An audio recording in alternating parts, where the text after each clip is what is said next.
Hey, Roxanne. Yeah. Guess what I'm doing? Try brushing your face. Why would I do that? Because it feels good. It actually kind of does.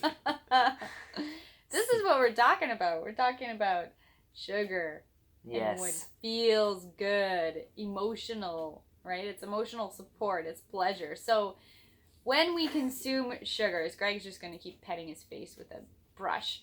So when we consume sugars, it makes us feel good, right? You feel good, though, you do. Mm-hmm. Like, it releases serotonin and dopamine, those feel-good chemicals. So it makes us feel good. I know I said that a bunch of times, but it's freaking true, okay? It's true. Kind of like dry brushing. It feels good. Yeah. But in a different way. So when you're constantly or often under stress, you're feeling frustrated, feeling angry, whatever it is, what do you want to do? You want to not feel like that anymore, right? You want to not feel like shit anymore. So I'm going to have something with sugar. I'm going to have maybe some carbs, those starchy carbs. Those are heavy, feel-good foods. But feel-good in the moment foods. Those are foods that are clogging to our system. So if you deal with that lymphatic, so that's why he's dry brushing there. If you deal with that, then that's why, like, the sugar is clogging, right? So you need to flush it. We need to move it. So are you doing that? Maybe. Do you think that you do that?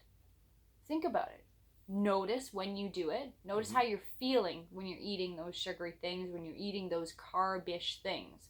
Yes, they're going to make you feel good right away, but there's a lot of other things that we can do to make us feel good without self-harming, okay? And it might not feel like you're self-harming right away, but in the long run, it's self-harming to eat like that in excess, right? What tends to happen too is we go for that sugar for that quick fix, right? We may know that it's only a temporary fix, but what tends to happen is we speak to ourselves afterwards and say all kinds of horrible things.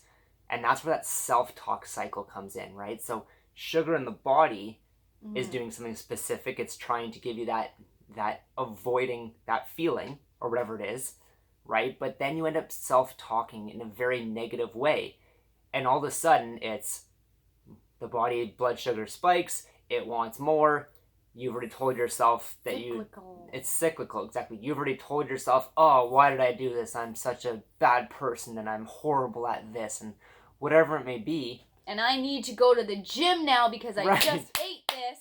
And then the self-talk cycle will follow that blood sugar spike cycle, all for that temporary gain. So really you have to take a step back and ask yourself, what is this giving me? Or even, what am I avoiding in this moment? Yes. And then do some dry brushing. And then watch our balancing alternatives video where there's other options. Yes. Yeah. Very true. So much more to come. Yes. I think that's all. We can go now. Push the button. Okay. Everybody's going to watch you brush your face first. Don't booger on my brush. You can use this on your butt. Okay, yeah, you should. That's all. Yeah, do it. Bye.